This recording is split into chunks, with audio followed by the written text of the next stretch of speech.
Hey everyone, this is Sneha and today we're making a beginner friendly sourdough. Since I have a pre-existing starter, I'm not going to be showing how to feed your starter. So if you don't have a starter already, I would recommend you to make one before you start this recipe, as it's not a sourdough without the starter. So let's get started.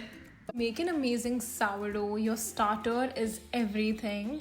And right now we're going to start by feeding this very hungry starter. This is how it looks, by the way. I fed my starter last night, and after last night at 10 p.m.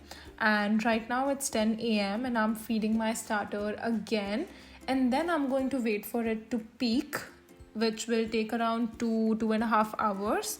So say by 12:30 this will be at its peak. That's when I'll use it. Right, so back to feeding my starter, for which it is absolutely important for you to have a weighing scale. And I like to feed my starter like this in a bowl, is because my OCD doesn't allow me to mix it in the jar itself. I feel like it doesn't get mixed up really well, and in here I know that I can mix it really well. All the flour, water, starter, everything gets very well combined. So right now I have mixed two different types of flours. One is all-purpose flour and a whole wheat flour, and I'm going to add some water to it. All the proportions have been mentioned on your screen, so you can follow that. Absolutely important for you to have a weighing scale. Anything else you can cut corners with, not with a weighing scale. And this is how you mix it. Just mix it up really well. The consistency can differ based on the type of flour you're using, and it's completely all right. It's just very important to stick to the proportion of the flour mentioned in grams. Keep mixing it till it looks like this. And that's it. You just have to pour it into a jar and keep it into a cabinet where there is no direct sunlight and there is no wind disturbing it. So basically the temperature inside the cabinet should be anywhere between 25 to 27 degrees Celsius. So my starter usually takes anywhere between 22 to 2.5 hours to peak, and it is recommended to use your starter when it's at its peak. So if you are somebody who has just started with their sourdough journey, I would recommend you to monitor your starter in every 30 minutes to an hour and see how much is it rising, and then you can just take that number as a ballpark, and every time you bake you can calculate that, because in baking it's very important for you to plan ahead and plan the entire day of your baking, especially with sourdough, as it takes around 4 hours of bulk fermentation, in which it is mostly resting and very little hands-on work, but then you have to make sure that you calculate it correctly for your entire day. So on to step 2, which is autolyzing your flour and water, which basically means to mix your flour and water together and letting it rest at room temperature. So this is something that we must have seen our moms do, where they just knead the dough and let it rest, because it becomes softer, the dough becomes softer to make rotis or puris.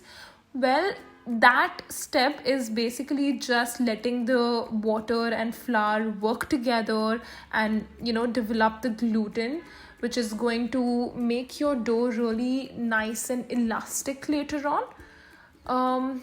So yeah, that's what we're going to do now. The 3 flours I'm using here is all-purpose flour, bread flour, and a whole wheat flour.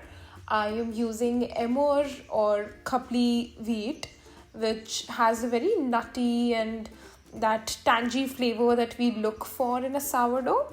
So I'm really hoping that it brings that flavor, even though the proportion of emmer that I'm using is slightly lesser, but I'm still hoping that it brings that flavor.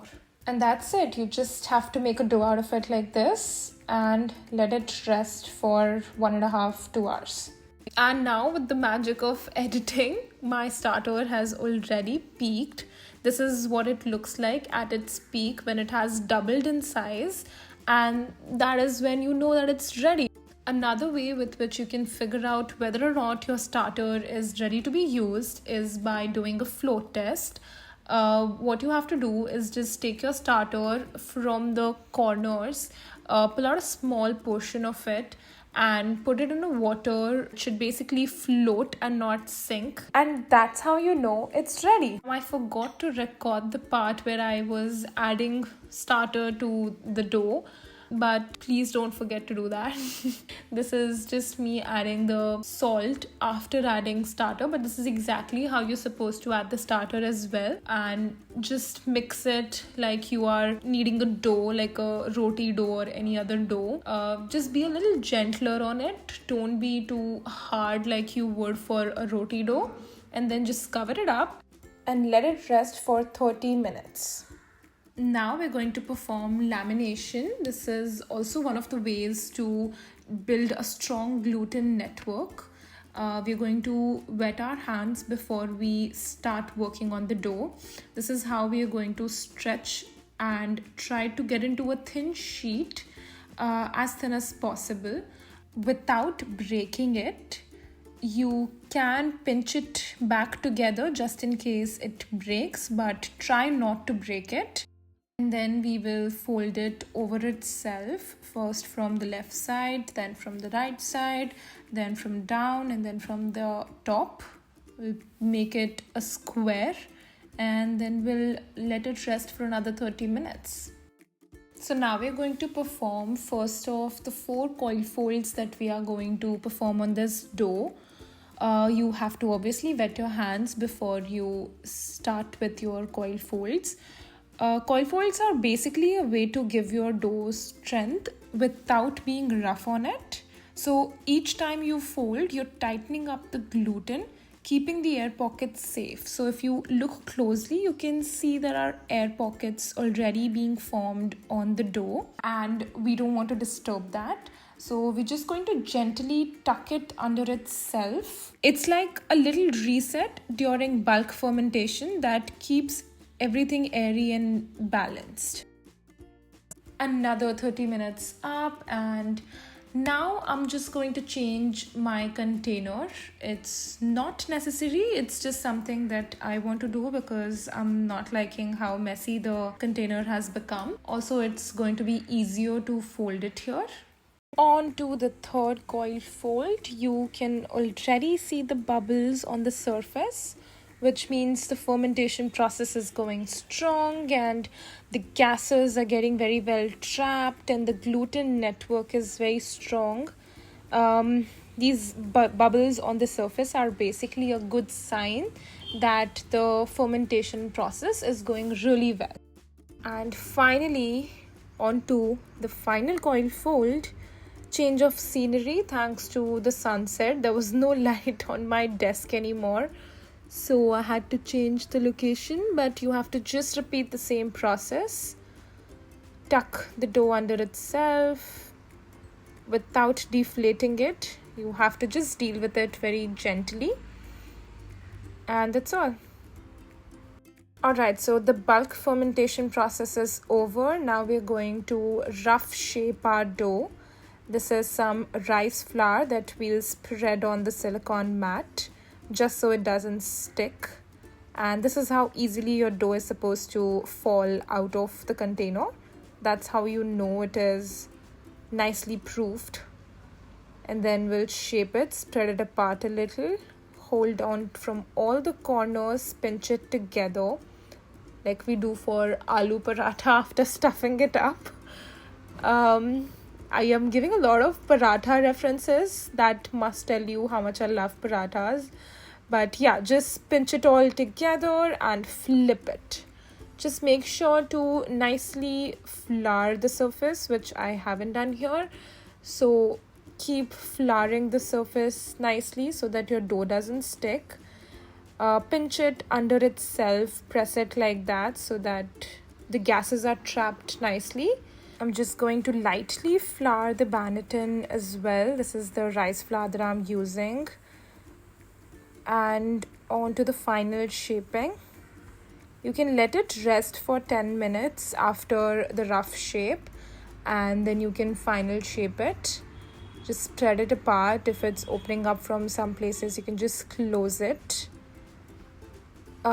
Basically just to create tension, and then fold it from one side. It's like a wrap that we are trying to make here. And then fold from another side, and then just we're going to roll it, pinch it together wherever it looks like it's opening from, and then we'll just roll it like a Swiss roll, and that's all. Flip it. Seam side always has to stay up, and you can pinch the sides as well since it is open from both sides. And that's all. Lift it very gently and put it in the Banneton. Even in the Banneton, if you see if it's open from anywhere, just pinch the openings together. And that's all. Now we'll cover it up, and this will go into the fridge overnight. I usually end up cold proofing my dough overnight in the fridge, anywhere between 8 to 16 hours, and that's completely alright. Sourdough is very forgiving like that. The next day, I just take it out of the fridge directly and bake it. Before that, you have to obviously preheat your oven for 30 minutes to 45 minutes at least. That is what I do. I don't know if there are any other ways that you can preheat your oven. I have an OTG, which is why I feel the need to preheat it for longer, because the maximum temperature on my OTG is of 230 degrees Celsius. And that's all. We're just going to flip it on the pizza stone and dust off any extra flour that is there. Maybe spray some water on it so that we can add some rice flour. And yeah, the water helps the flour stick on the dough really nicely so that your designs come up really nice and pleasing.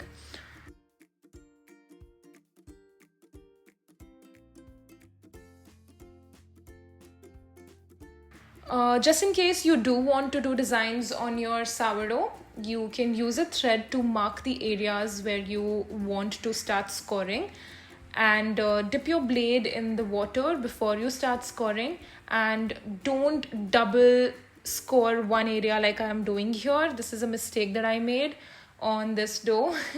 So don't do that, and just be really confident with whatever you are doing on the dough, and slit, like make sure that it's like one clean slit. I am still not very confident, but I'm learning.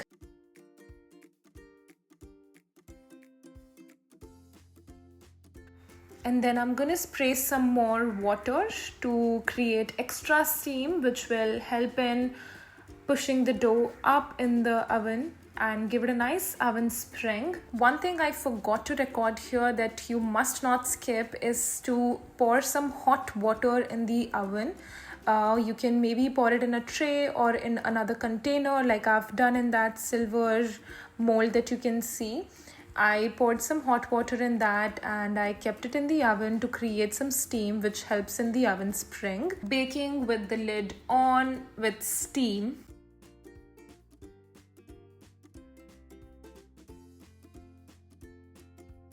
Looks like a good oven spring to me, minus the scoring that is completely deformed thanks to my double scoring it.